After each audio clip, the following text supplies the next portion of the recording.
Nag-umpisa ang lahat nang sinubukang magkasyota. Si nanay kung utusan di na ipa ang alila.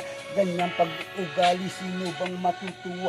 Ang sarap ng buhay mo, ang nanay mo makakaawa. Itim na buti ng taong di alam gumalang. Magawa ang gustong itataboy pati magulang. Mapapatawad pa ba ang sakatar bang pagkukulang at kasalanan na halos di rin mabilang? Itim na buti ng taong di alam gumalang. Magawa gustong itataboy pati magulang. Mapapatawad ba ang sakater bang pagkukulang at kasalanan na halos na di rin mabilang?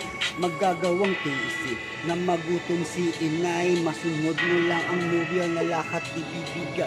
Pagyayaring pinagunat mo na siyang piniwala.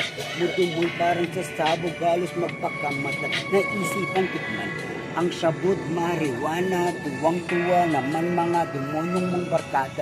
Si inay di makatulog, magdamag mag-alala. Uuwi ka ng umaga, hingi ka lang ng pera. Pag di ka paggalit halos magwala.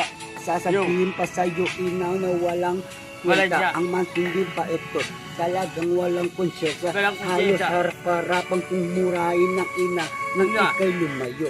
Ang iyong ina ay yumuko, yakap ang larawan mo't luha tumututulo. Ngunit may bagay na lingit sa iyong kaisipan. Ang iyong nirapala ay tinatagong karamdaman. Nang minsan pagbuhi, sinanay na sa higaan. Nangyari ang bagay di mo lubos. Inaasa ang mata ni nanay, pumikit ng dahan. Dahil sabay hagulgul at pinatong sa kanundungan. Lumuhod man ako at magapong umiyak. Di maibabalik ang kahapong kong winasak.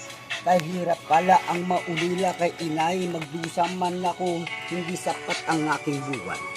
Lumuhod man ako o maghapong umiyak. Di maibabalik pa ang kahapong kong winasak. Kahirap pala ang maulila kay inay.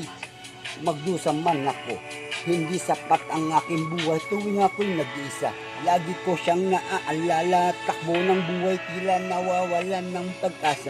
Parang di ko kaya ang mabuhay mag-isa. Hinahanap-hanap ko pa rin kalinga ng ina. Pero ngayon ikay, wala na pana okay. Nasa bawat suliranin, sino makakarani sa aking buhay? Sino ang gagabay? At kailangan muling madarama ang yakap mo, inay. Yeah, Saito versus Bicolo.